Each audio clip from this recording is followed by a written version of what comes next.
So this has been a long time coming for me and you. I've been trying to get you on this thing for quite a bit, so I'm happy to have you here, bud. Thanks for joining me. Man, thank you for having me and congratulations. I love this endeavor of yours and you've been on a roll, bro. Like I've seen a lot of interviews. I haven't been able to catch all of them, but I look forward to catching up with them. But some of my favorite people in the community, you were even with Sports Card Dad the other day, and I love that Yeah, guy. So that was a pleasant he surprise to see. he was fun, man. I gotta say, I wish more people were kind of listening on YouTube. There are some listeners now on like Apple Podcasts and of course Spotify, which is great. But I would love people from our community, especially to kind of listen to these things because it's really fun, in my opinion, to kind of get people's perspective on things, how they grew up, what made them collect the things they collect, and why. I just think that's a great part that not a lot of people are talking about. Yeah, I think we get caught up. I mean, not caught up. I mean, there's topics that are the topic of the moment, and yeah, we're caught up in them for the moment, right? So every YouTube video tends to piggyback off of whatever is, Mhm. the curiosity in the community at the moment, and we saw a lot of that for like the last 2 years, and like you and I discussed before, a lot of why we're here hasn't been discussed lately. A lot of like, why do we even give a shit? Like, why are we Yeah. angry with what happens with third party companies? It's not because we care about plastic, it's because of what's actually encapsulated and why we love that and why we care. And we don't talk about that as much as we used to, which is why I love that you're doing this sort of like nostalgia powered podcast. Like Yeah. that's what this all is nostalgia essentially. 100%. So let's start at that. Yeah. Obviously, I'm assuming that this kind of passion of yours starting when you were a kid, what were your passions growing up as a kid? Yeah, so this definitely started like for many of us. For me, I was born in the 80s, but I'm a 90s kid, right? Like that's where I did most of my developing, right? Most of my absorbing and observing, right?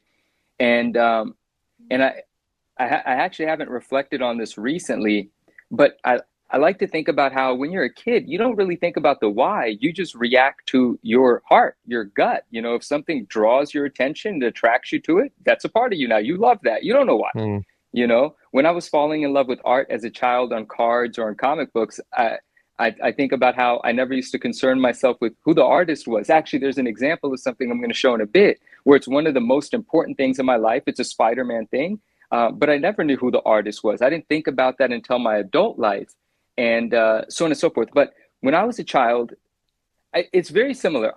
Very similar to who I am now. Like I very much was the same person, right? Even when I was like 7, 8, 9 years old buying comic books, I was thinking about the investability of it. Like Wizard magazine is core nostalgia for me. mhm. I don't remember comic books before Wizard. You know what I mean? They Yeah. went hand in hand. Like the Todd McFarlane era of 4 different versions of issue number one. Well, I think at that time I was only privy to 2 versions, right? The green and the silver, which I used to call the Yeah. black, but it's silver because of the webs. And like I still have my childhood copy, and I remember what a big deal it was for my mother at a local comic store. By the way, I had my first job at 11 years old at a local comic store, and my mom used to take me frequently, and the owner was a really nice guy. So she said, put this kid to work. I can't be out here 4 or 5 hours, several times a week. Have him bag and board stuff. She didn't know the terminology, but that's what he did. He Mhm. put me to work, and I used to get free comic books and preview catalogs. So a big part of my nostalgia is those thick yellow page sized previews catalogs, right? Like flipping through those, circling things that you're never going to have, but loving them. Just like we used to do Christmas time with Sears catalogs and J.C. Yeah. Penney catalogs. That's my nostalgia, right? So when I was young, obviously Spider-Man took a hold of me. I don't remember exactly when, I don't know how, but it wasn't sports for me. I didn't watch sports. I wasn't athletic. I didn't, when I would play outside with the friends, yeah, kickball, baseball, basketball, ride a bike and all that. But in school, I didn't do the sports thing. In fact, I was always a guy that, or a kid that was really used what made me unhappy as a guide. And where a lot of people would just do what they're told to do, I was really stubborn. Like I hated PE. So I always had some sort of official excuse to be a teacher's assistant rather than an Hey. actual person doing PE. And that's a commonality. That's something that you'll see that reoccurred through all of my life. That's something that I've always done. I've always focused on what makes me happy and figure out how to way to eliminate what doesn't. Even though there might be good attributes that are trying to be taught to me, going to PE is about physical exercise and discipline and all of this, and so there are definitely great qualities to extract from those sorts of activities, but I was very stubborn always, right? So my nostalgia, Marvel Comics caught me, Spider-Man caught me, a lot of the cartoons that we all grew up with, TMNT, Ghostbusters. I remember when Jurassic Park came out, forget about it, bro. The most amazing thing ever when I saw Jurassic Park. I can't tell you how many times I've seen that. And you grow up as a kid loving dinosaurs. Mm. You would go to Toys R Us, and there was also a book section at Toys R Us. You remember those white books that were basically just photo books with blurbs under like really beautifully photoshopped pictures of snakes and stuff on a Yeah. white background? Like Uh-huh. that was my whole imagination was in those wildlife books, those animal books, and the animated series that we used to watch, Darkwing Duck and that block of cartoons that used to come on at 3 p.m. every day, um, whatever it was, all of those things that affected so many of us, that is my nostalgia. Now, what we've done with that nostalgia is unique to each individual. But like I said, when I was collecting as a child, the detail oriented qualities of myself, the condition sensitive nature, that all existed then too. My childhood collection is pretty high grade, and even action figures. I didn't even open them. Every now and then, the kid in me got the best of me, but I was perfectly happy having them still encapsulated or, intact In the and package, hang them yeah. in the package. Put a thumbtack on the wall, loop that little thing around it. And I had a period where I was putting long rubber bands on them and thumbtacking the rubber band to the ceiling. So you would walk into my bedroom and there would just be 30 or 40 action figures in the boxes just hanging off the ceiling. Sorry, I digress. I didn't have like a clean version of that answer, but my nostalgia, very similar to many people's nostalgia, but what I may have done with it or how it motivated and inspired me through my adult life could be rather unique to me and maybe not apply to everyone the same way. I got to tell you, you just started this whole thing off fabulous because you brought up so many things that just went to like my childhood when you said it. First, the fact that you worked in a comic shop growing up, that has to be like an amazing experience. Like I would have died. I've told a couple of guys that live around my area, like one is the owner at my local LCS. Like me and him always talking like I grew up in a comic shop, but I never worked in one. So like Yeah. I beg my dad to take me all the time, but to be able to go there and just have access to their whole stash of stuff, new books, especially when that, like you said, Spider-Man one came out, that whole McFarlane run. Yeah. I'm a little older than you, so like I was there a little bit before that, but that was the time to actually be in love with comics and everything related to comics. But another thing you touched on was Yeah. Jurassic Park, because I was a huge dinosaur kid. I think a lot of younger males are when they're kids, but Yeah. being so close to New York, like I would always go to the Natural Museum of Natural History in New York, which is all Nice. dinosaurs and I forget what they call the fossils and stuff like that. It Yep. was one of my favorite things to do as a freaking kid. So when you said that, I'm like, oh, I totally forgot about it. That I enjoyed that so much, and you just like lifted it right there when you said it. Wow, Lawrence, I want to say something real quick. And I might be getting this wrong. I'm not even going to Google. I didn't want to fact check because if I'm wrong, I'm wrong. But right now, I feel like I'm not wrong, so it feels better. Where I had that experience that you're describing about like the fossil exhibitions, like once or twice a year, this place once a year. Anyway, it was called the Lawrence Hall of Science. There you It's go. in yeah, it's in Berkeley, nestled in the hills. And dude, it had some of my favorite stuff. So all throughout the year, it's a museum. There's all sorts of exhibits. But once a year, the dinosaur exhibit would come to town, and the fossils would be put together, right? And what an experience it was. And every year, my mother would take me. I've got pictures, all over my parents' house, and you could tell, oh, that's that room at that place. That's that room at that place. And not only that, but I was big into nature, still am big into animals. Back then you're not realizing that you're actually harming the environment by like capturing 100 frogs at a pond. Yeah. You just think you're having fun engaging with the things you love. But on the other side of the hill of the Lawrence Hall of Science in Berkeley, and again, I think that's the name of it. There's this people in the Bay Area will know there's this huge whale sort of statue sculpture thing in the front that all the kids would climb on. But what a lot of people don't remember or may not is if you went down the other side of the hill, because they used to be, you explore a little bit here and there was a pond with the biggest tadpoles ever, and it was just fascinating because you had a museum that had like things that were not alive anymore. And then there was still this habitat surrounding it that you can still imagine, but actually like play in unrestricted wildlife. So anyway, Yes, the fossil exhibits, the dinosaurs come into town. I'm right there with you, bro. But it was your museum. It was the Lawrence Hall of Science, I That- believe. That's a sign right there, folks. Yeah. But back in that time, so Hmm. everybody, I think, like I had an affinity for one thing growing up as a kid. Like we all like had a lot of things we were interested in, but there was just always that one thing that was like my favorite. Did you have that thing when you were a kid that you're like, that's my favorite, and you still have a fondness for it today? Yeah, I have some of my items from my childhood that were my favorite do, and some of them are, yes, there are some things. Well, I want to say in the comic superhero realm, it was Spider-Man, right? It was Spider-Man first. So a lot of my favorite Spider-Man comic books are still with me and toys, and then it quickly became Venom. So a lot of that's with me. But also there are things that are deeply meaningful to me that I still have somewhere. Like Land Before Time is a movie that had a Yeah. huge impact on me. And I have a Littlefoot. I have a Littlefoot stuffed animal that's been with me since I was a child. Like I couldn't tell you what box and what storage it's in right now, but I know it's still with us, right? And it's super significant because the emotions in that movie, that's one of them films, especially when you're a kid and you love dinosaurs and it has the sentiment involved. And I'm very big on family, so there's that whole kind of thing. And so that's a very meaningful thing that's still with me to this day. And my favorite Spider-Man comic books, I reacted to covers mainly. I did some reading as well, but I didn't like follow storylines the way like a quote unquote reader that then got introduced to art. I kind of reacted to the collecting and the art and then got introduced to the stories, right? Like I think that was how I got in because as a kid, I'm just reacting to stuff that's cool to me. But some of my favorite comic books, very special to me. Spider-Man 1, both the green and the black, the silver. Amazing Spider-Man 363.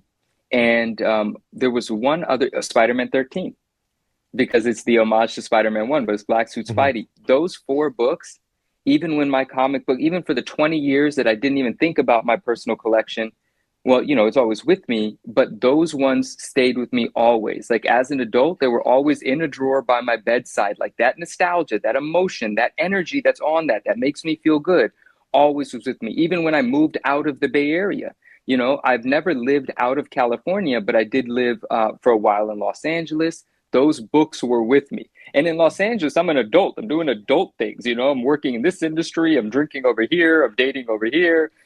I still have comic books by my bedside, but I wasn't frequenting comic book shops all the time. So I don't know of any one thing, or maybe it's just not occurring to me now, but the things that were most meaningful to me all kind of live inside me the same way, live with me the same way. And many of them are within reach, but some of them I just have comfort knowing that they're still in the family, but Mhm. boxed up somewhere in storage. All right, so let's fast forward to you becoming an adult. When did Hmm. you kind of get into collecting as an adult? Because that's a little bit different, right? We were kids, we're buying Yeah. things because we love them. As an adult, we're kind of reminiscing and we're doing whatever. So when did you kind of get back in as an adult? So this is fun because I haven't told this story in about 3 years, but I'll preface this story by saying throughout my teenage years into my adult life, when you start doing things that the cool kids are doing and that's what you're paying attention to, you start dating, cars become cool to you, you start, all of these things that take your attention. I still would, anytime I saw a comic book store, walk in. Even though I never knew what was new, what was current, it was the smell I needed. I needed the smell. I just needed to feel that. I needed to see a Spider-Man poster on the wall. One of my most meaningful things is a Spider-Man poster, and my copy of it is there. When I bought this place, I made sure I found that because the comic book store owner, when I was like 10, wouldn't sell it to me. It was his personal poster. But I always walk into comic book stores. So even though I wasn't actively collecting, I would pick up a thing here or there just because it made me feel good, right? Yeah. And I was always ambitious. I was always fancied myself a bit of an entrepreneur, even before I was an entrepreneur. Like that was the sort of thing that I admired, admired hustlers, but in the positive context, right? And what that embodies.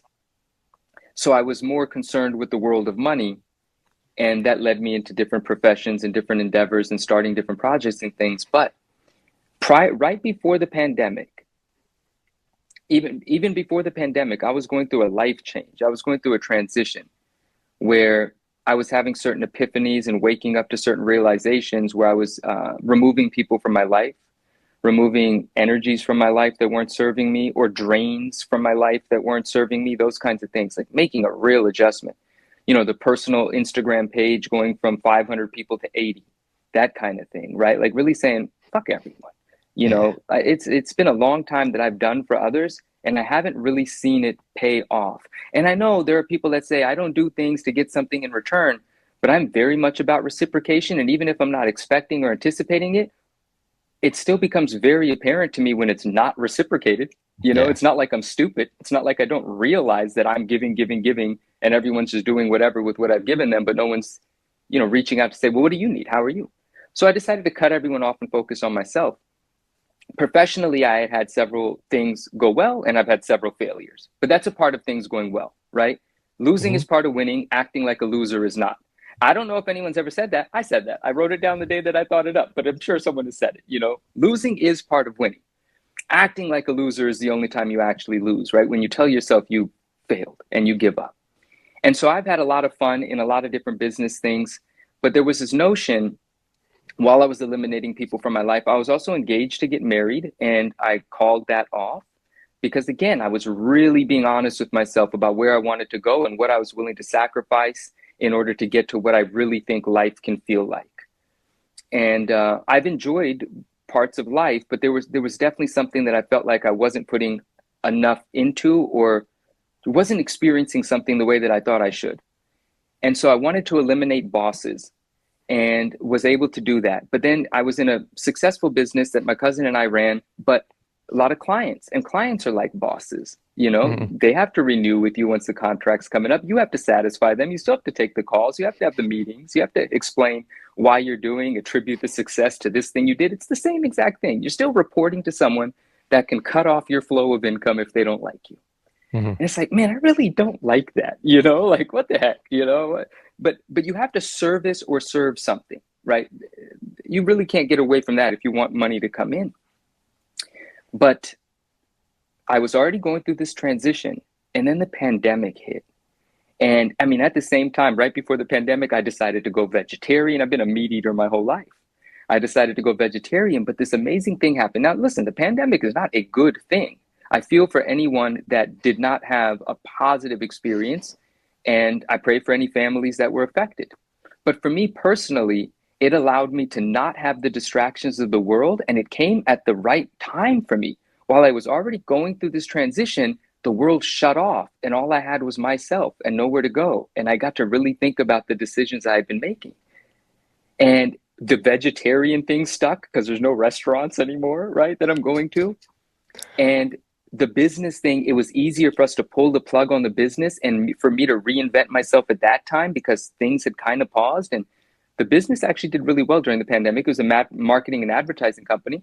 And during the pandemic, all of our physical location sort of clients, they needed to go online. So we had contracts renewed immediately, put up a website, do e-commerce, figure out how to advertise, all of this stuff, regardless. And one day, you know, through the course of this soul searching and experiencing the pandemic in a very like thoughtful sort of way, I was at my parents' house, you know, and I decided to pull out a short box of comic books. You know, I don't remember what inspired me to do it, but that was what we were doing during the pandemic. We're reconnecting with our inner selves, right? And so I pull out a short box of comic books, and the nostalgia is amazing. You know, you just, oh, this is my childhood stuff. So I flipped through it a little bit there, hung out with my parents, probably had dinner, brought it back to my place. And I remember the evening that I decided to go through this stuff that I hadn't looked at in however many years. You know, maybe I put this box away when I was 13, 14, I don't know. And I'm 40 years old now, right? So the pandemic, 5 years ago, whatever it was, that's the math. And I'm flipping through the short box, and I remember thinking to myself, I want to do this very slowly because eventually this box is going to end. And I just want to pull out one book at a time and remember it, remember why I loved it, right? But also, I want to do a bit of researching. Let me see if this stuff, was I a good investor when I was 9? Like, what has happened in this market? I don't know, right? So I start doing some research. Oh, this book's worth $10. Oh, this book's worth 30. Oh, I don't know why I had Avengers Annual 10, First Rogue, when I was a kid. That isn't the sort of cover or artwork that would have resonated with me. But at some show somewhere, maybe a trade, maybe something, someone certainly, somehow that came to me. I have no idea. But there was that in there, and I checked the value of that. And again, the pandemic was starting to ramp up. I was late to the party. People were already going crazy buying things in the collectible world. So I was like, oh shit, this is like $1,000 book in this grade. And it's like a couple $100 in lower grades, but this is amazing. 9-year-old me, 10-year-old me probably paid $15 for it, or, my parents, right? For some reason, it's in this box. And I start going through and I find my childhood copy of Amazing Spider-Man 316. And when we talk about some of my favorite stuff, 316 is some of my favorite fucking stuff, bro. Like McFarlane effect on my life. There's the 316 face up there, Yeah. And the 316, I saw that in the box and I pulled it out. And I apologize if the lighting's wacky here. There's like anyway, that doesn't matter. And I noticed, I didn't know what a newsstand was, right? But I pull it out and I'm like, let me take a look at the values of this. And I go on eBay and I'm like, what the fuck? Some of them are over 1,000, some are a couple hundred. What's this? What's a newsstand versus a direct? Oh, wait, mine has barcodes. I don't have that McFarlane corner box. What the fuck? When we were kids, we used to like the extra art. Yeah. But this newsstand thing is trading at a premium. And then I saw books encapsulated in plastic shells. And I'm like, what the fuck are these? CGC was introduced to me. I didn't know about it until I knew about it. And it was only in 2020 that I discovered it. And I was like, well, what is this? Oh, this is assigned number grading. This is this third-party company. And again, I've learned a lot over the years. When you're new, you think this is an authority. You think this is an entity to be respected, right? Like, oh, they can do no wrong. These people must have it right all the time. This thing is selling on eBay. It's like a commodity now, right? So I start doing my research on graded comic books, and I purchased my first one, and it was I have since sold it, but it was a Kirkman cover. It's a variant cover. I forgot what store or shop had it as their exclusive, but it's Black Suit Spidey. It's the symbiote suit melting away with the red suit showing underneath, and it's the Virgin variant. So there's no trade dress. It's just that emblem. It's the symbiote suit melting away with the Spidey emblem behind it. Obviously, just speaks to the sort of things that I've always loved. And it was like $120, but let me tell you, maybe it was 100 plus tax. I think all in maybe 120. It was a 9.8. But let me tell you, that was like ridiculous, spending $100 and something on a comic book. I hadn't fathomed the notion in 30 years, right? Like that was an absurd thing for me to do, but I want to learn, so I bought it. The book comes in. Oh, I'm fast forwarding a little, so forget about that. I learned a lesson from, actually, I'll say it right now. I learned a lesson from that book as well. It came in with a little broken piece of plastic on the inside floating around. And I didn't know the construction of a CGC slab. I didn't know there's an inner well and the outer shell. And so that piece of plastic, my concern was that it's a piece of glass and that it's actually making contact with the book. So I contacted the eBay person I bought it from. Literally, he was like, you must be new. he was like, that happens all the time. I'm sorry that it's happened. I'll give you, X amount of dollars. You can re-encapsulate the book with that company, or you can return it for a refund, right? And he goes, that is a piece of plastic, most likely broken off of the side of the inner well. It is not making contact with the book. It's between the two plastics. The book is actually safe. So right away, I got my first lesson, right? So that was kind of cool. Didn't return the book. I don't even think I followed up for a refund. Or maybe I did accept the refund, the partial. That I don't remember. Regardless. That same night, though, obviously not the night that the book came in. That was probably a week or two out. But the night that I'm going through my short box, I'm learning a lot because of this 316, because of this newsstand, because of this barcode. And I'm a quick study if I give a fuck. My language is all right here, right? Of course, brother. We curse away, my friend. I appreciate it. It's expressive. It's expressive. So absolutely. I'm a quick study when I care. If I don't care, you could tell me 1,000 times. It's not registering. It doesn't matter to me. It's of no value, no consequence. But when I care, I will dive in, and in a week, I'm somewhat of an expert on whatever I've taken in. Like I will hold on to it. I'll read a paragraph 4 times until I can repeat it back to you as if I came up with the theory. That kind of a studying sort of individual. Before an exam, I would crash the night before, study the night before, and get 100% on the exam. Teachers thought I was a cheater because I wouldn't show up to class sometimes, but I would ace everything. But that's just the kind of, that's how I took information in. And so I became pretty quickly well-versed in this environment. And I did start to poke around Instagram, and I saw this collecting community that if you don't know it's there, you're never going to find it. Yeah. You know, 100%. And it's its own world. I saw pages with 10,000 followers, pages with 20,000 followers, cool things being posted everywhere. But one of the things that's really coming from a creative background, marketing, advertising, brand design, all of these things, I get really excited when it's time to name something, when it's time to start something, right? And I was like, well, I'm starting a fucking Instagram page. Like, I'm going to be a 9-year-old again, you know, like, I don't know what I want to do yet with my life. And I'm thinking about these things, you know, my life going forward. But I definitely want to be a part of this community because this feels great, you know, and there's business here. There's an environment here where you can buy raw, you can grade. If you're paying attention to details, you know how to hunt, you can extract value, maximize value. You know, there's a clientele that you could develop here. There is a business here. You can engage with this community as a lover, as a buyer, as a gatherer, as a collector. And you can also use that to continue this, even if you're funding the hobby or you want to profit and grow as a business. All of these opportunities exist here from a place of love, from a place of passion. I don't have to sell cars. I don't have to sell shoes. I don't have to sell shit that I don't care about. I get to sell what I want. I want to build this. And so I started thinking about a name. Now, I don't believe in perfection, and I quickly learned that a 9.9 was kind of a grail grade, right? So, and I love the idea of a newsstand. It's the one that was neglected prior, and so fewer of them exist in high grade. They were distributed differently. At a comic book store, you buy a book, just like when I was a kid. I used to bag and board them at the store. Newsstands weren't bagged and board. They were put into whatever bag with the rest of your groceries or whatever you bought from the convenience store, whatever it was, right? So fewer of them survived. So a newsstand in high grade is defeating the odds or defying the odds. It's like the underdog story. It's the one that wasn't supposed to survive in high grade. And so it's an aspiration. It's a philosophy to me.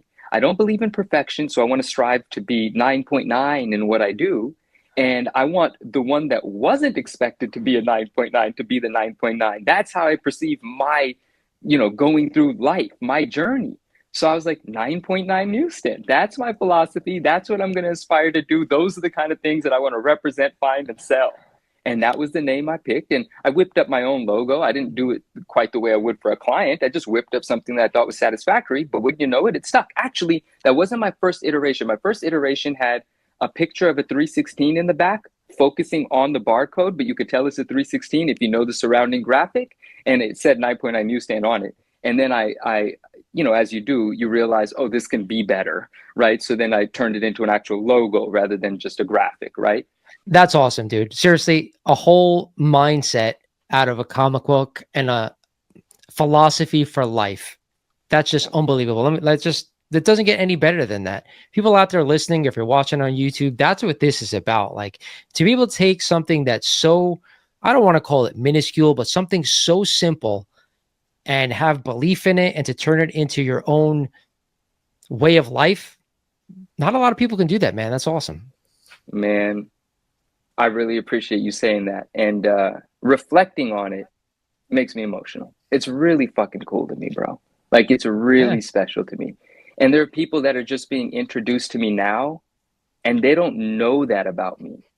And so I get whatever they think of me thrown at me, right? They hear me say something about CGC. They think I'm just a CGC basher. They don't know the passion, the reason that all of this exists, the reason I give a shit, they don't know. And so it's actually really nice of you to allow me to say some of these things, because the community that's new to me, let's say in the last 2 years, well, I haven't been able to tell these stories. I've been talking about what we've been talking about, you know, but that is, and I appreciate you saying that very much, and I'm grateful. That's how I got back into collecting. That short box, and the rest, well, it's only 4 or 5 years in, but as they say, the rest is history. So you're kind of known for having some pretty rare and sometimes obscure things, at least what I've seen you post on your IG and stuff like that. Having been in the hobby for a while now, what kind of collector would you say you are? Oh, beautiful question. And I forgot to touch on this earlier, so this is perfect. I like to find the hardest to find versions of the things that I'm most nostalgic for. That sums it up, right? And so sometimes that means the highest grade or the rarest variation of. We talked about 316. I love Hmm. 316, right? And there I understand the sort of collecting that's just about having the thing you like. You have a 316, you've got the 316, right? You need the 315, you need 317, maybe you're doing the whole run. You just want the thing. You're not too concerned about condition. That's not a challenge though, right? And Yeah. then what? Once I have it, am I done? I'm done loving the thing? No, I want more. So, you know, I want the newsstand, have my childhood newsstand. Well, I want a 9/8 newsstand, pursue that, got it. Well, there's Mark Jewelers out there. I remember the day I learned what a Mark Jewelers were and the scarcity and why they're scarce and all of that. Well, that became an obsession. Now I want the Mark Jewelers version. So I want to constantly raise the bar so I can keep pursuing the things that I love, but in the most challenging way. And when you're so obsessive about it, you tend to acquire or amass more of them than most. There's this thing that I facetiously say, you know, I like to have many of what others don't have any of because I make it my job to do that. And then when you do have two or three of the super rare thing, well, all of a sudden you can sell two of them and you become the guy that has them. You sell one, that's cool. You sell two, word gets around. He's the guy with the 316 Mark Jewelers. He's the guy with the Malibu Sun 1398s. He's the guy with the Hmm. Wizard One newsstands. And it's just beautiful because it feeds itself. I pursue what I love, and other people that want it realize that I have most of them because I'm more aggressive at buying them than anyone else. And then they come to me for it. It feeds itself. So I'm that kind of collector. I want the rarest version of the stuff that I love, and I don't stop just because I have it. Because sometimes I sell it and then I need to do it again. Some things are irreplaceable though, and I've already been paid for it, so it's gone. I accepted an offer on one of the most meaningful things that I own, one of my prized possessions, but everything has a price. Everything material has a price. And this item is leaving and it's not replicatable. There is not another one of it. And I will miss it dearly, but I'm happy with where it's going. But that void is not necessarily filled in with the money. They're two different spaces they occupy. Money is money, emotion is emotion. There's going to be an emotional void having had this item for 4 or 5 years now, 4 years now, going on five, and or maybe going on four, whatever. And I'll figure out a way to pursue something to replace it. But it's definitely motivated me. But that's the sort of collector I am. That's awesome. I think you make a good, especially for collectors out there, feel like a lot of times where they kind of get in a rut collecting. I know I've gotten like this at some point in my journey with buying stuff and collecting stuff, is that you kind of run out of things to kind of go after, right? Yeah. If you've owned all the more big Marvel grails, if you owned some of the big DC grails, and you no longer own them, you kind of run out of like, oh, what do I want? What do I want to do next, right? Do I want to just go after the next big thing, or do I want to try to find something that's unique to me? And that's the benefit of doing that, is because I feel like a lot of collectors just buy to buy. All right, so I have this key, I have this key, I have this key. All right, I have all these. Let me go to the smaller ones. I go to the smaller ones. Got this one. Got this one. Got this one. Yep. But it doesn't mean anything to them. You know what I mean? There's no Yep. personal connection. So at the end of the day, what is it? It's just stuff. Yeah. About 2 years ago, I got that in my bloodstream where I was like, you know what? Do I need all this shit? Do we need to have every freaking key for Marvel, for DC? No, I only need to keep the things that I have a personal attachment to. And that's what I did. And I kind of really, really nestled my collection into a handful of things. And then I started branching out into other things like toys and stuff that I Yeah. remember when I was a kid. So I think that is a big key that not a lot of people talk about. It's like, don't worry about going out and getting things that you have no emotional attachment to. Go out and Yeah. get the stuff that's really hard to find that you do have an emotional attachment to. Whoa. Let's talk about, we are talking about this, and that's a very important part of it. If I don't love it, I don't want it. I don't care if I can make money from it. I don't want to engage with it. There are things that I love that I can find an audience that appreciates, that I can find a buyer for.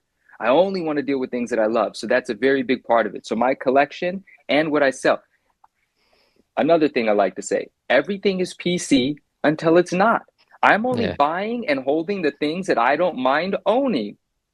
And then some things, the price on them is just so high that they remain in my PC for indefinite, because the price is high. So their personal collection, but someone might pay the price.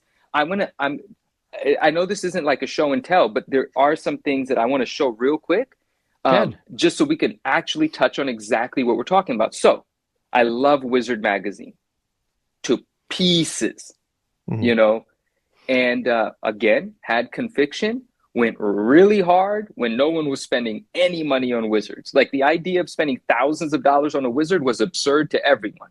Well, I started building an inventory. And one of the things that I bought early on, I knew was special then. And at that point in time, you've seen this before because I've shown it. Anyone that knows me knows how I feel about this, knows this is one of my most special pieces. When I acquired this, there were only 4 yellow label 9/8s on the census. 2 of them I had seen signed by Todd. One I had never seen, and one is the one that I'm about to show you. But someone at CGC did me a favor. They didn't give me the cert number, but they did do the search for me, and they did confirm that I own the only one signed by Stan Lee. And the next highest grade, apparently, I think was a 9.2 and then an 8 something. So there is no other one. So this is the Wizard one signed by Stan Lee and Todd McFarlane. How incredible. There's Stan in gold. There's Todd in silver, full Todd. Wizard number 1, 9.8. The only one. The only one. And this means everything to me because I love Todd. I love Stan. I love McFarlane's Spidey. I love investments. I love that this is a price guide. I jokingly say my favorite comic book is not a comic book.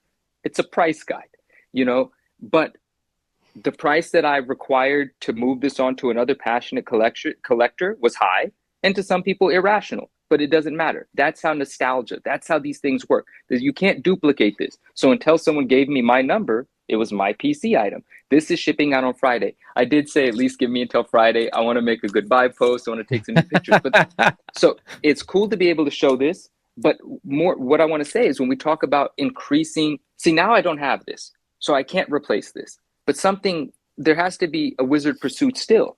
And so one of the other things that's really cool is through my involvement with Wizard, buying and selling, talking about them, I developed a relationship with Gareb Shamus. That's the founder of Wizard. Again, when I'm a kid, I don't know who the executives are. I don't care. I'm not thinking about that. I just like the thing. So later in life, I found out Gareb was the guy that owned Wizard. Here's how I found out. I posted a 9/8 once 4 years ago of an issue 9, the Venom issue by Bart Sears, but he was going under an alias Burt Whitman because he was employed by a company at the time, maybe it was Marvel, that didn't allow him to do work outside, so he used an alias, right? So in any case, Wizard number 9, I posted it, and I remember someone was commenting and tagging other individuals because it was the first time people had seen enthusiasm for a graded Wizard magazine ever. And then I saw a documentary about a week later. Someone made a YouTube video during the pandemic. There was a lot of great content being made, still is. And well, you're some of the best content. Some people aren't doing so hot, but you do great content. Thank you. And absolutely, it really resonates with me. And there was a video someone made called the Rise and Fall of a Wizard, right? And I was like, what? I want to watch this because as a kid, I didn't know the controversies. Now I know the controversies. Now I know the people that were actually players back then. They get to tell me stories. It's really fun. Like, I'm a big kid now is all it is. And I watched this video, and right at the beginning, they were like, Gareb Shamus, such and such and such and such. And I was like, Gareb Shamus, that name sounds so familiar. You don't forget a name like Gareb Shamus. I said, that's the guy that was commenting on my page the other day. So I go into my comment section. I find Gareb. I go to his page, and I DM him. I said, you're the founder of Wizard? And he was like, yeah. I said, dude, this is amazing. I geeked out. Like, I sent him voice notes like I'm geeking out. I'm showing him books. I'm showing him the Stan Lee signed one. And he's having a great time with it too. Point is, there was something that when I got back into collecting, I started to hear about, but I never saw. And people would tell me from time to time they would come across them at conventions, and old school collectors knew about them, but other people didn't. Prior to Wizard coming out, Gareb, in the back room of his father's comic shop, made the pocket guide, printed it up in the back room, a couple hundred, and slapped a stamp on them, right? And had this little seal sticker on it, and just shipped them to different comic stores all around the country. On the back page, there's a survey. He wanted the comic book store owners to fill out a survey so that he can gather information because he had the idea of doing a price guide. This was his first effort at a homemade price guide. And reused McFarlane art, that's Spider-Man from ASM 301, right? This is a 9.6. This is one of two 9.6. This is the file copy. This is actually from Gareb's collection. He graded this copy. The 9.8 file copy is on eBay currently, but I do have the 9.6. I'm very proud. So this is, again, having the 9.8s of Wizards. Well, this is increasing that scarcity, and this is part of that story, right? So this keeps me having a great time. And for many years, I never had one. Recently, I've sold 3, and I own the second highest graded, one of the things I'm most proud of. Also, when we talk about Wizard Magazine and we talk about that cover that I really love, there's also, you can increase the thing, like that Wizard Magazine came out, this came out in August. So Wizard Magazine came out in September. I assume I could grab it, but I'm assuming September.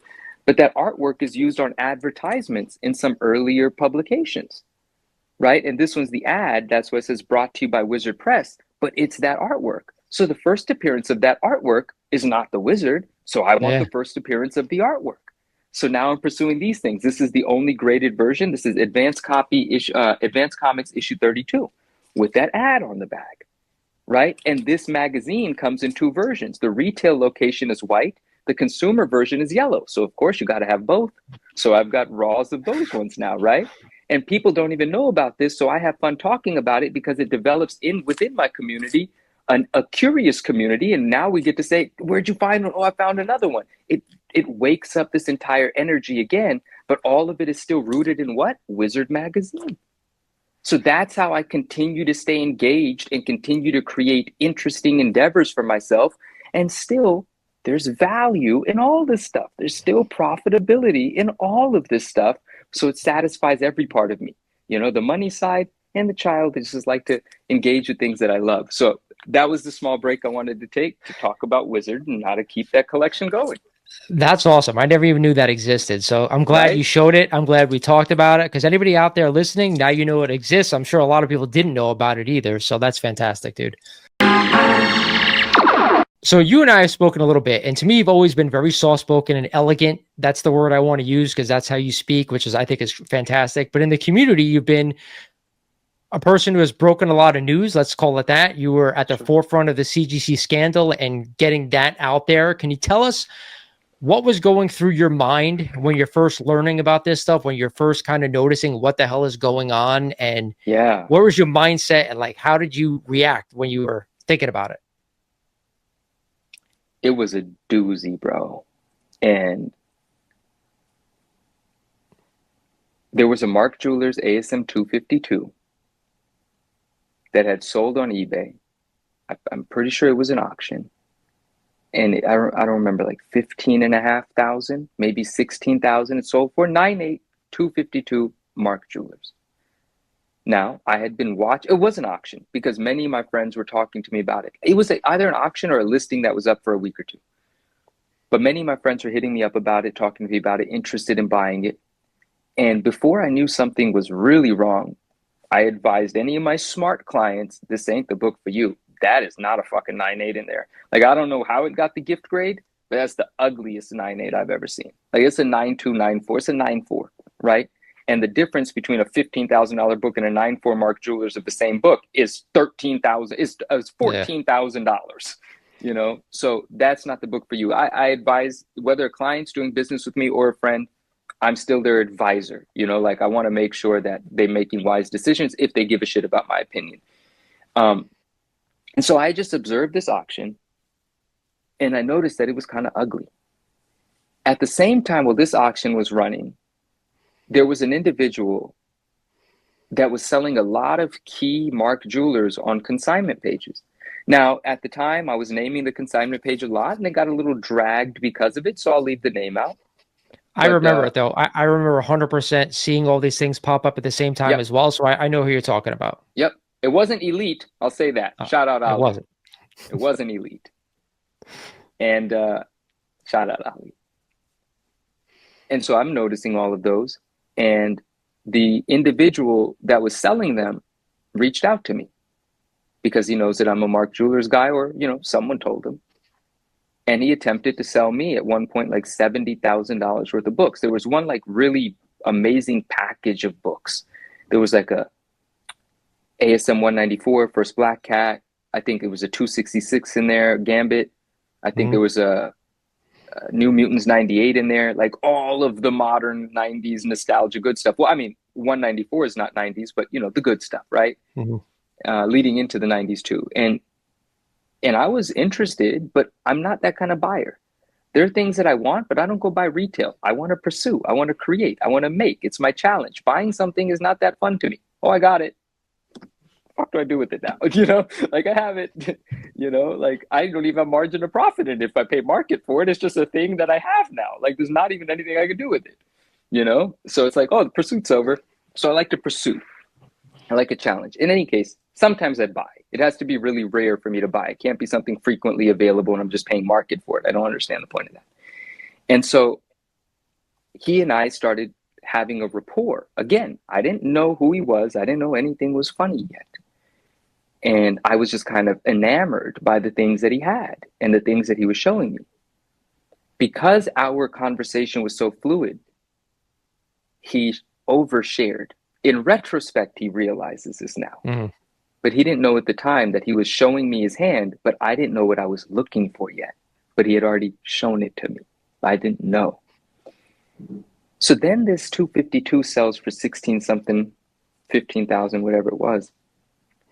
And people are making content. Oh, I can't believe this 252 sold for so much money, blah, blah, blah. And I'm like, who gives a fuck about the price? There's people that pay all kinds of absurd money for rare stuff. I sell to them, you know, like you guys are worried about the wrong stuff. You need to unlearn certain things. A lot of people stay in their own way because they believe something and they don't, in reality, this is happening, but you believe it's not right. So you're not going to go make the money. You're in your own way. People are paying this money for this stuff. That wasn't the thing. And somebody made a comment about how that same book had sold not too long ago for only $2,000. And I thought, what? If there was a 252 Mark Jewelers available for sale for $2,000, I would have bought it 10 times. Mm-hmm. You know, like there's no way a 252 Mark Jewelers sold for 2,000 unless someone was dumb as fuck and they listed it for 2 and it sold for 2, because something can't sell for more than you ask for it. But at that point in time, 2,000 was how much the newsstands were going for. So why would anyone sell a Mark Jewelers? So I checked the cert number, and sure enough, in the Mark Jewelers column on, I was using GPA at that time. In the Mark Jewelers column, and anyone listen, forgive me, I might have some things wrong, but I'll clean it up. It's been a while. But in the Mark Jewelers column, I see the cert twice. I see a sale for 2,000, and then I see that 15 or 16 or whatever. And I'm just like, there's no fucking way. So then, I don't remember which part happened first, but I'll tell you, I already thought something's not right here. And again, the dude doesn't know that I'm thinking something, and we have a communication. So I message him. I said, bro, you found this book for $2,000? What the hell? And he goes, yeah, bro, it wasn't marked as a Mark Jewelers. They didn't know. I bought it and I had it re-encapsulated. And I was like, oh, here's an interesting thing. I don't know how many people have this ability. No one I've ever spoken to has this ability, except for the person that put me on game. You know, people share things. I know how to tell a Mark Jewelers without opening the book. I'm not talking about looking at the strip at the top, and it's not applicable to all titles. The titles that I study, I know something. Like a 316, 100% of the time, as long as I have one view that I need, I can tell you if it's a Mark Jewelers. And I'm not talking about the interior pages, nothing. No one knows what I'm talking about. I can do it 100% accurately every time. With the 252, it's a little bit weirder. I'll tell you in private why it's a little weirder, but I'm shooting 90% accuracy, 90 to 95% on that book. And I'm like, could this guy possibly know what I knew? Because if he's looking at the book through the slab online and it doesn't say it's a Mark Jewelers, how did he know that it was encapsulated incorrectly? How did he know that it wasn't a Mark Jewelers? What made him pay market price for it knowing that it was a Mark Jewelers? There's no way. And I became really suspicious.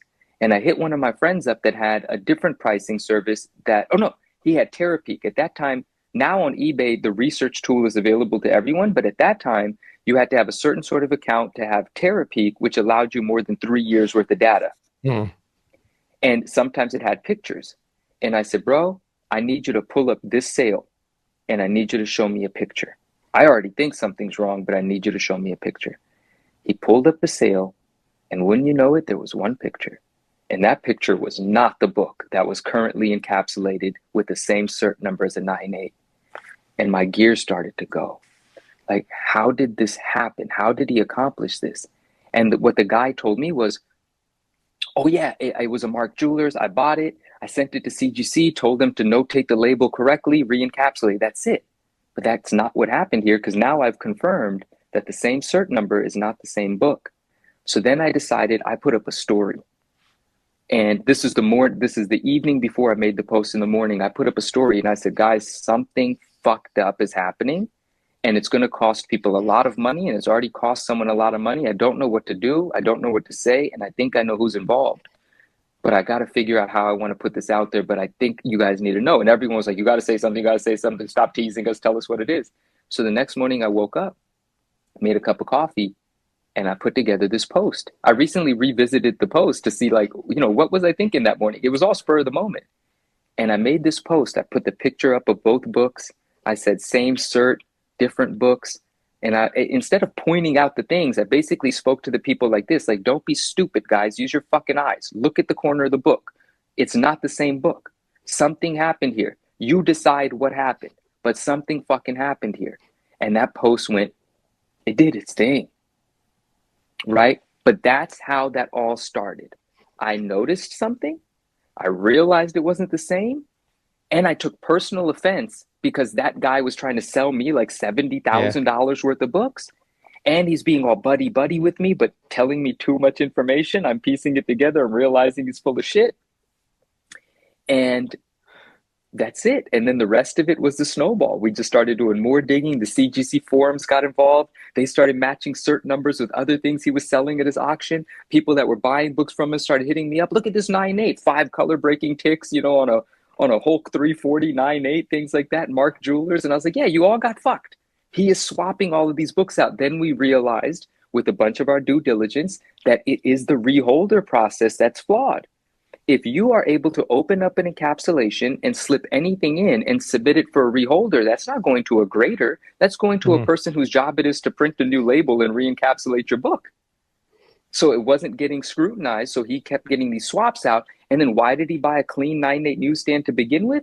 Because he wanted to use the clean cert to convince CGC that they got it wrong with the 9.4 Mark Jewelers that he slipped in there. And then he gets to resubmit the clean 9.8 that he bought raw and get a 9.8 on that, of course, and get that $2,000 back when he sells that book. And he was doing this, we found out, for 10 years. Then it got even more interesting. Then Immaculate Comics pointed out the fact that you can just heat up the corners of a slab, open it, and put anything the fuck you want in there. I remember that. Yep. That's how that whole shit happened.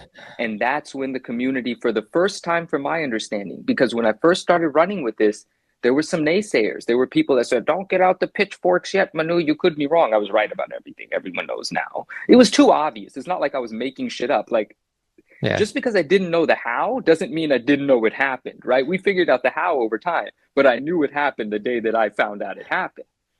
I'm going to ask a weird question right now. Please. When you realized what was happening, did you like feel sick to your stomach, or were you like, oh, I don't want to say almost excited, like, because when you find out something like that, I wouldn't know how I was going to feel, because if I was going to break something like that, I would almost feel a little bit of excitement. Maybe that's how sick of a fucking person I am. But yeah, I hear you. I hear you. Did you feel sick, or are you like, holy shit? Like I kind of like, I'd be pacing around the room. It would be nuts for me. That's just me. I was pacing around the room, but I was pacing around the room because I was excited in the rightness of what I was doing.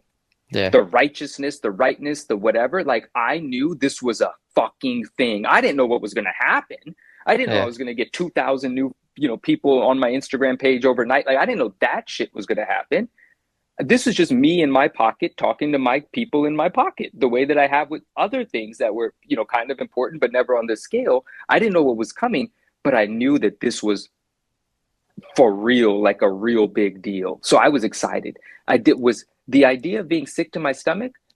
Was I upset at times? Yes. Like, just frustrated that this was happening, and hopefully people listen. Because what if I say this and no one cares and people keep buying $15,000 books that are not?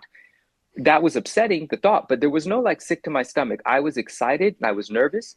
I remember when I was creating the post, I didn't know what I was going to create. I whipped it up, I put it out, and immediately I knew it was the right thing because one of the metrics on Instagram that's really important is whether someone shares the post, right? That little paper plane looking thing. Hmm. And if you just share a collectible, you might get 1 share, 5 shares. Someone thinks it's cool, they put it on their story. If you share something informative, you might get 15 shares, 20 shares. They think it's informative, they put it on their story. But when you have a dramatic piece of controversy, you get 50, 100, 200, 300 shares. This thing was getting sent everywhere. That's when I knew, oh, fuck. Not only do I feel right about this, everyone thinks this is worth talking about. Then people started making YouTube videos on it. So yes, I felt excited because I knew it was right. But I wasn't nervous for any other reason. I was nervous because I didn't want to be wrong, and I didn't want the community to think I was an idiot if I didn't present it in a clean enough way, but it all worked out. Yeah. I don't know if you remember this, but that's how you and I had our first conversation.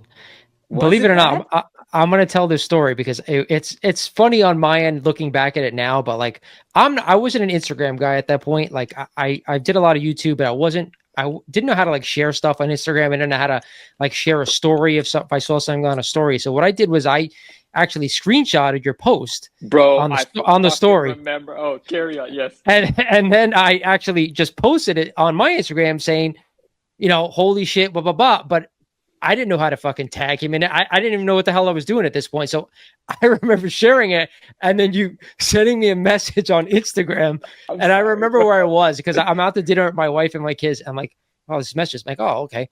And you sent me a voice message and it was like, Did I? it was very like discerning. Like, hey, if you're gonna do this, just tag me in it or whatever. And I'm like, oh, dude, I'm sorry. Like, I don't know, whatever. I'm like, so I deleted it and then I reshared it by figuring out how to tag it, and that's how Yeah. me and you met. So it was just a funny thing. Bro, I remember that now. And I'm sorry, but I love that it happened because now I absolutely, because it was one of those times where, again, I was really excited. The community was embracing, and you and I didn't have a relationship yet, right? And I did see that, and I was like, what? I don't get any credit. It's my pictures, it's my thing. I don't get nothing. And yes, I did send you that message. I mean, I'm sure I wasn't angry or anything, but I was like, hey, my man, I love that you posted this sort of thing. I had imagined it was something like that. Like, I love that you posted. Can I please get some credit? We just discovered all this, so on and so forth. And you were very friendly about it. You were like, yeah, man, my bad. And you did repost it or with the tag and stuff. But I completely I remember Yeah. that. Well, man, you got to know me real quick because that's very much Yeah. me.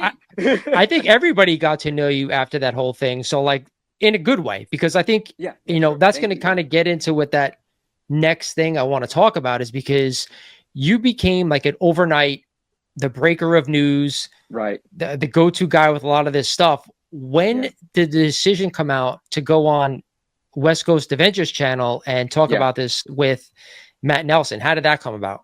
Oh, fantastic. And so, right before leading up to that, I will say, on much smaller scales, like I said, I've always been that opinion, the person that has an opinion, believes in my opinion, sometimes wants to share, and maybe the community agrees, it feels validated, I continue to.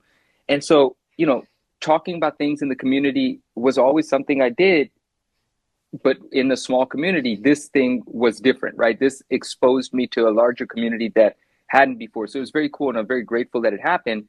And then, yeah, I kind of just ran with that. I was like, well, I'm going to embrace this. I still want to do my sharing and my selling, but I do love the fact that I get to express myself and people actually would take the time to hear me out and decide whether they agree or not. So I think that's very cool. And I was trying to build up to that. I just didn't know some event would happen that would like actually make what I wanted to happen.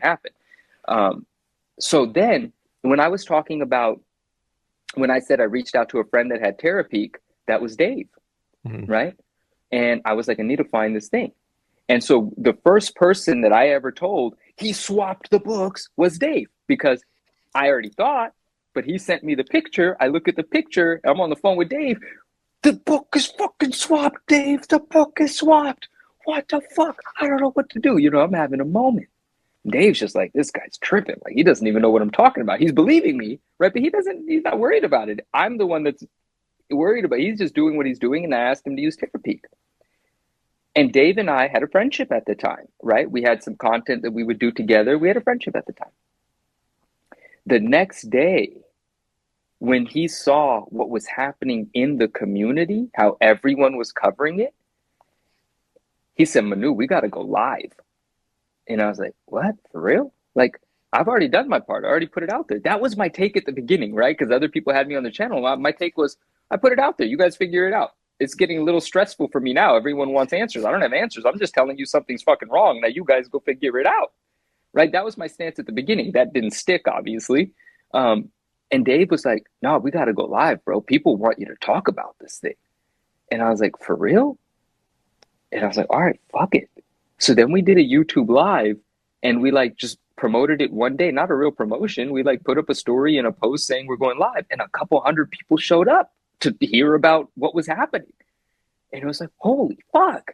And Dave's the sort of individual, Dave wants to capitalize on things, right? So Dave's like, we're going to go live again and again and again. And I was fine not going live, right? Because I'm making appearances on other people's channels talking about it, but Dave wants to capitalize, right? Here we are, we've captured the zeitgeist or whatever, the moment, right? And he and I are friends. And so he wants to make the most of it too. So I was like, all right, fine, fuck it, whatever. And we're having a great time. Like, a lot of the community tells us it was like a soap opera.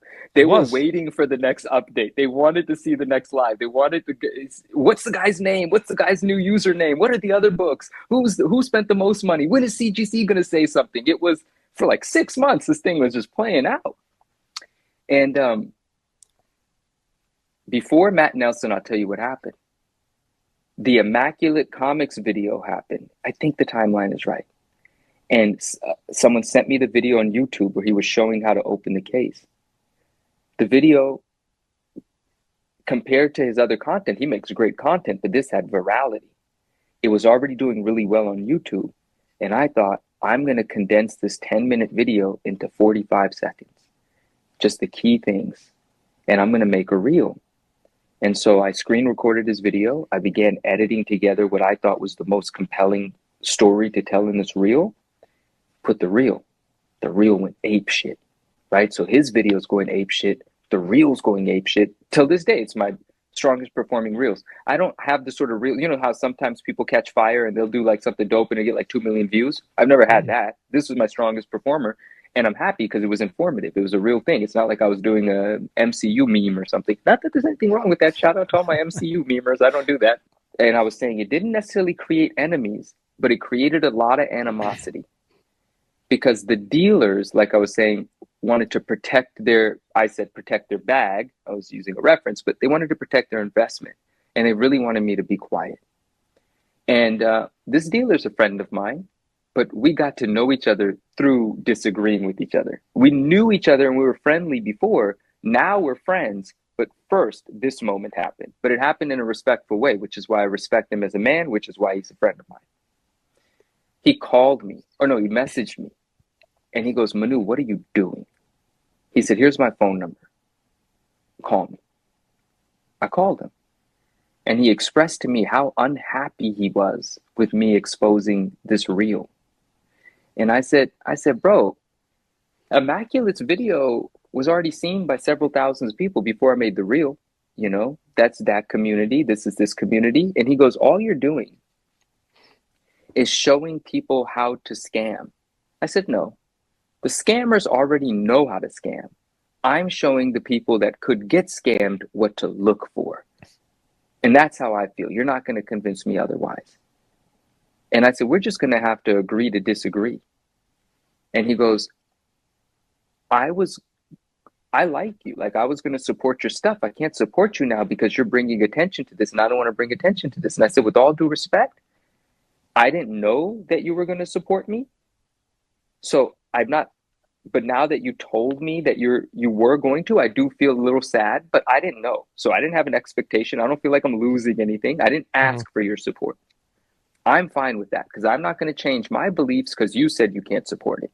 I respect you. I respect myself. We're going to have to disagree. I feel like I'm on the right side of this thing, and I think you need to be on this side with me. And he goes, Manu, I've seen people try to do this before. CGC is not going to care. You're not going to move the needle. They're not going to say a thing about it. what was so beautiful about that to me is we got off the phone in good terms. Again, like two adults, agreed to disagree. I'm sorry you're not on my side. I wish you the best. This is my mission. This is what I'm doing over here. It is what it is. But that whole notion of CGC will never say anything, and my friend, if he watches this, he knows who he is. I love you, brother. You know that. And that was a great conversation. We've had other similar ones since, but just not as important or crucial. And the whole idea of CGC will never say anything, I was so satisfied the next morning, because wouldn't you know it, that was the morning that CGC put out their release out of nowhere. Had to make a post, had to put a list of 300 books. By the way, there are thousands. They just put the 300 because they got that from one or two accounts that they knew to be associated with the guy. But there are thousands of freaking books. Yeah. Okay. Multiple accounts, thousands of books, millions and millions and millions of dollars. But I felt so vindicated or validated or whatever it was, because I just had a heated conversation from someone I respect that said CGC doesn't give a shit what you're saying. And then the next morning, they're forced to put out the post, right? So that's when, believe it was, who brought it up? Swag and I. We were doing a stream. We were all talking somewhere, I think on a stream. And Swag planted the seed. He said, Manu, you should have Matt Nelson on your Instagram. Like somewhere, Matt Nelson should speak on this, and he should speak to you about it. Just do an Instagram live or something. And at that point, I've got enough going on, and I'm happy with the amount of attention that it's getting when I'm hopping onto a friend's platform. I'm like, why do we need Matt to? Who cares what CGC? I think I literally said that. Like, who cares what CGC has to say about this? They're going to say whatever's in their best interest to say. We're going to get some PR response. Who cares? We as a community need to be about what we're about. We know what's going on. We need a forced change, not hear some excuse from them. Who cares? That was my stance. I was like, I don't really care about that. I want to keep talking to the community, not to Matt Nelson. I don't think he's going to tell us anything amazing. And then Dave was like, we should talk to Matt Nelson. But again, Dave wanted to capitalize on the moment. So he didn't say, Manu, do a stream on Instagram. He was like, let's get Matt Nelson on the channel. And I love Dave, right? So I'm like, yeah, I was at home on his channel. We were doing things on his channel all the time, even prior to this. So I was like, yeah, I'm down. And so he sent an email to Matt Nelson. And this is so funny. Matt Nelson replies, certain things I'm replying to where I wanted, to reply, certain things he's just casually replying to. And Matt was down, right? Matt was like, no, I think we should do this. And there were some contingencies. Those don't matter. Nothing crucial. But one of the things Matt said was, oh, never mind. I can't say that part. But everything was fine. Matt's my guy, bro. Like, one day I do want to have a drink with Matt. I know I'm not his favorite person, and I understand, but it's a decision I made. But, so Matt agrees to come on. He didn't want to do it live, of course, right? It would have been a little crazy, especially with the comments and chat and all that. And so we did the recorded thing. And it was so interesting after that. But that's how that all came to be. So that's the answer to that. But I want to just say this one thing, and then we'll move on to something else. I had a lot of fun during that interview. And for years prior, I'd been badgering CGC about 9.9s and 9.9 pre-screens. I mean, I have the evidence. I have the old communications. I have the old posts I've made about it. That's not the first time I heard about a 9.9 pre-screen. I used to talk to them about it previously. But I never heard about them actually putting it into effect, because I just jokingly would ask, when are you going to do it? And someone would reply and say, soon. I never had a serious conversation about it. And so through this interview, a lot of that happened. Me, again, the person in this community that's enthusiastic and like childlessly, excited about this stuff, that's who you see get excited in that interview, right? Like, he says 9.9 pre-screen. I start thinking about my Malibu Sun 13 that I never submitted because I didn't want to arbitrary 9.8. By the way, which is now a PSA 10, because I guarded it for 4.5 years waiting for the right opportunity, and PSA doesn't have a 9.9. So in any case, after that interview, I felt great about it. Matt and I spoke backstage and stuff like that. It was just a really exciting time. And the video was doing really well. Then a day later, a YouTuber who's now a friend makes a video just tearing me up, because he was emotionally reacting to the fact that he hated the fact that Matt Nelson didn't do the interview with him. He had sent several emails to Matt and team, And they kept telling him no or making excuses. And we sent one email and Matt's like, yeah, we want to do it with you. Not only that, they gave us the Hobby Hero Awards on the damn Yeah. episode. So our friend, Wow. who in this context, I don't want to name him because Yeah. there's no animosity. He and I are great friends. Or, well, we're good friends. One day he'll admit that we're great friends. I'll let him admit that. But yeah, he made a whole video tearing me up, and that was my first taste of, boy, on the internet, you got to have a thick skin because these people Yep. will pull whatever out of wherever and start saying shit that isn't true at all to their audience of 20,000 subscribers. All right. So I think our last topic tonight, I'd be remiss if I didn't bring this up, is PSA. Yeah. How did you get involved with PSA on the comics end? Can you share any of that experience with us or no? Yeah, absolutely. And of course there's something, no, I can definitely elaborate on this. And again, all of this stuff is just cool to me. So like when I even think back on it, I'm just grateful. I'm just elated. Like, how the fuck did all this happen? This is so cool. That's literally the feeling I have, right? And so, of course, the CGC things were happening, right? Mm. And in my mind, we need competition. CGC just gets away with everything because CBCS is not like a viable competitor. As a community, we can make them one, but they as a business weren't doing anything to make themselves one. So it makes it difficult. So like, we need a real competitor here. And it's not obviously PSA being the largest grading company in the world. Obviously, they thought about this. Obviously, I've heard about the notion of them thinking about getting into comic books, but there's never been a better time than this. And so I decided to make a post one day. A friend told me a little something, and I said, all right, listen, I won't say where I heard anything from, right? He knows who he is. Shout out to my friend. He knows I got his blessing. Shout out him. And I said, listen, I'm going to make a post, and I'm going to ask the question, and I'm going to see what it can stir up, because I really want to see this happen. And so I made a post that said, what if PSA graded comic books? That's it. The community liked it. It wasn't like it wasn't a viral post or anything. It was more of my core community, and the conversation started, but PSA saw the post. So PSA called a couple of people and said, are you talking to Manu? And they're like, nah, we ain't telling Manu shit. And so then PSA got in touch with me. And that's how the relationship began, right? But that's the beginning of it. Then it evolved, and it evolved in a beautiful way where I made it very clear that I have a real interest in seeing them come to market and be embraced here, because the larger goal is to improve third-party grading, is to check CGC and give them a reason to improve. And ultimately, we might get two great grading companies. I love PSA. I've always been a PSA card guy. I've got PSA is my card company, but CGC was my comic company, but they suck. So I needed better. And I made my intentions very clear from the beginning that I don't want to accept any money. I want to consult with you guys. I'm here. You can ask me any questions. You can ask my community any questions. You can ask my community questions through me, as long as I think they're the right sort of questions, as long as I think it's the right sort of content, as long as I like the stuff, I'm willing to support it. I don't need to be hired on, nothing. You have my help. You have my support in this community, because it's cool as fuck to me that we're talking. It's cool as fuck to me that I'm involved. 5 years ago, I started an Instagram page and I was learning about grading. And now I'm talking to the grading companies. You guys don't know how cool this is to me, but I also think it's very serious. So I want to approach it professionally, but also from a place of no professional attachment. I want to be independent, remain independent, but as much as you guys want to involve me in the process, I am honored and I would love it. And then they invited me to the place. And so I went and I had a tour of the place, and it's my Disneyland. That's what I tell them now, because I've gone other times since. It's my Disneyland. And anytime I can go, I go.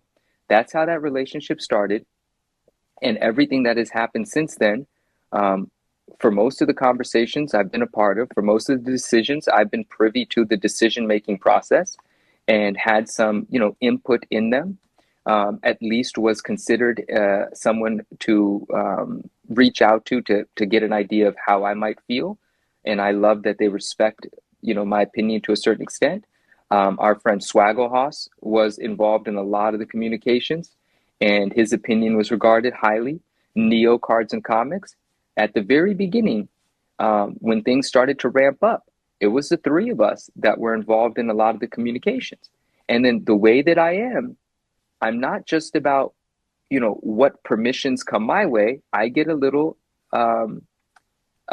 ambitious, and I decided, yeah, I'm going to start developing more relationships at PSA. I'm going to do some outreach. I'm going to put myself in their office, in their building, even when there's no reason to go. I'm going to go, and get even more involved and let them know that you don't have to have a question about something specific.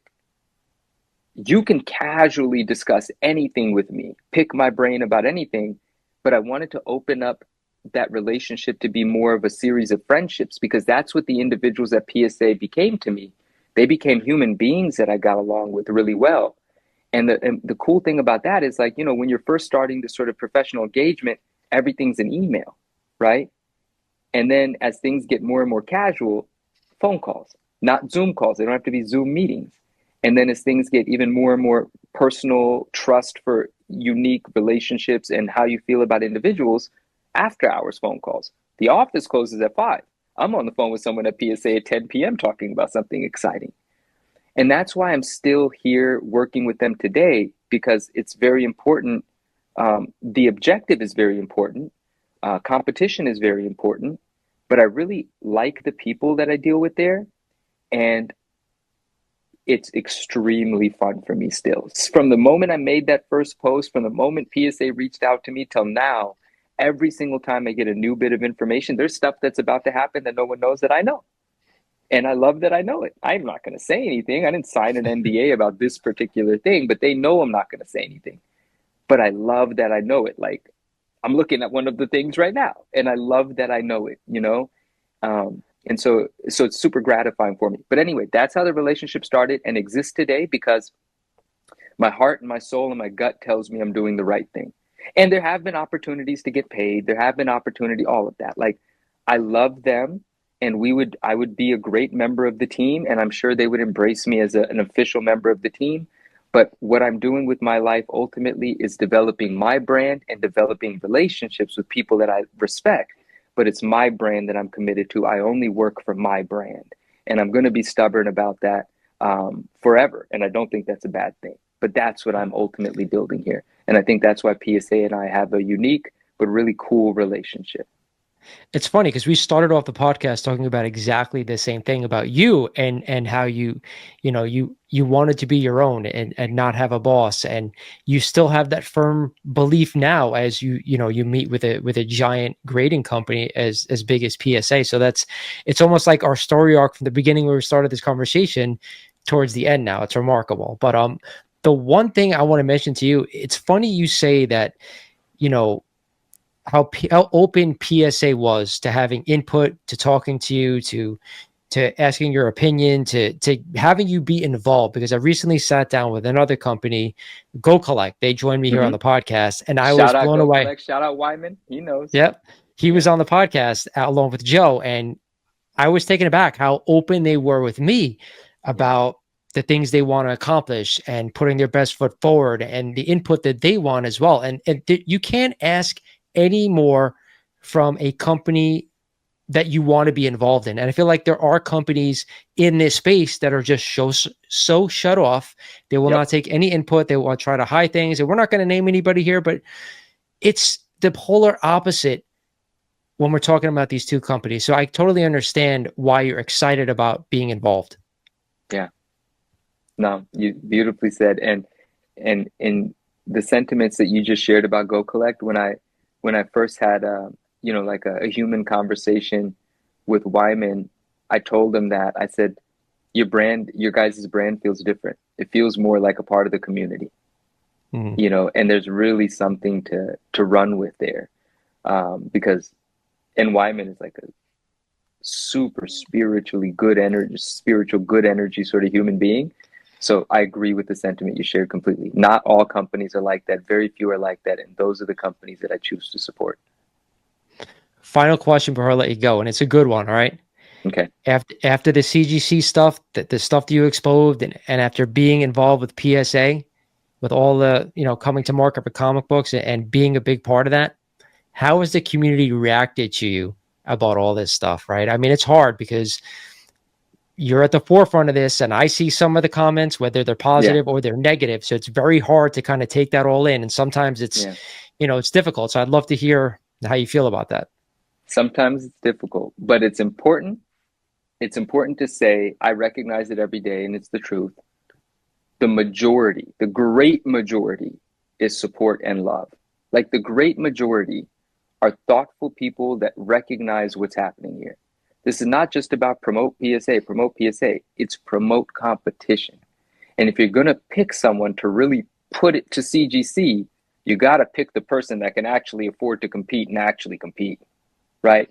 It's going to improve the environment. So I think a lot of people understand that. They're very supportive. I've noticed that when you do something that's notable, you're going to ruffle some feathers. You're going to rub some people the wrong way. When you're doing things that aren't necessarily significant, well, no one's going to come out of the woodwork and argue with you about it. But when you're doing something that is on one side of the belief system, and you have people that want the old way to be the right way or want to protect whatever they've built, all of a sudden they feel like defending themselves. And a lot of times they don't defend themselves in an intelligent way. You get some nasty remarks, you get some subliminals, you get some sneak disses. I've seen a few of those sorts of things. What I choose to do publicly is address them with kindness, appreciate the fact that they took the time to say something, but also insert why I think they're still incorrect and why I don't mind them sharing their opinion, but why they might reconsider being more supportive of what we're doing over here. Try to provide some perspective. And it's been hard to be so kind, is what I'm trying to say. Like, that's what I choose to do. But ultimately, I've been biting my tongue, and I've been holding back a lot of please shut the fuck ups. Because certain people, they might have conviction in something, but they might have a shaky foundation, and they just don't want to accept that their foundation is flawed. What they're trying to hold on to is actually broken, and they don't want to accept that. So when somebody shakes that for them, they become very insecure. And in their insecurity, they have to try to defame. They have to try to tear down something. So in comparison, it could make them look like the better idea or the better anything. But if you actually were on the right side of it, you wouldn't have to talk bad about what someone's doing in order to make your argument. You would just make an argument.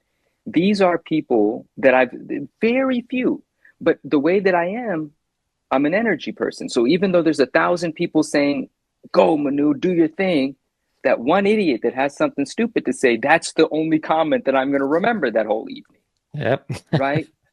And I have to work on myself. There's a lot of meditating I have to do on this, because I shouldn't let that distract me from my goal, or else you're giving them power. And the last thing you want to do is give some negative loser some power. All he wants to do is see you lose. So don't let them drag you down. You have to ignore, but it gets difficult. But I also understand it's just that they're insecure in their beliefs and their conviction. And so when you shake that up, they're lashing out. And so I also can understand that, right? Like, I can show some grace and I can forgive. But the overall community support has been that. It's overall been support. But for the first time, I've had to experience like haters, but like haters that like are really looking for a reason, and they don't have a good one.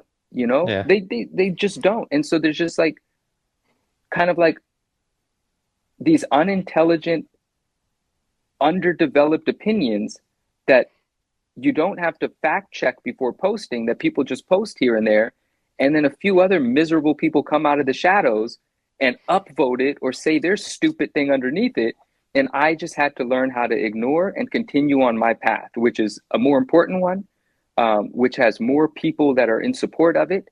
And I've had to learn how to ignore. But that's unfortunate. And I hope some people come around. I hope they realize that I'm over here, in my opinion, I'm fighting the good fight. Like, this is the fight for collectors to have a better collecting environment. This is the fight for being able to trust a third-party company. Don't reduce it down to, oh, Manu's a PSA shill. No, I'm shilling competition. I'm shilling not letting CGC get away with everything because you guys don't have any respect for your collectibles, and you think a bent book is fucking okay. It's not okay. There's no way it's okay. You can't put it in writing that it's acceptable and that makes it acceptable. It's not. We care. Books need to be graded flat. Slabs shouldn't be able to be open and then re-encapsulated. Like, there's a lot wrong and there's a lot of money here, so a lot has to be fixed. That's the fight we're fighting. I don't know if I answered your question the way that you anticipated. I may have, took a tangent or two here, but that's what I noticed, is that there are certain people that they probably do agree with me, but they're trying to defend something that they shouldn't be defending, and they can't do it in an intelligent way, so they say hurtful things, and I feel bad for them. If you'd like to become a sponsor here on the Mighty Rewind podcast, make sure you reach out at the Mighty Rewind podcast at gmail.com.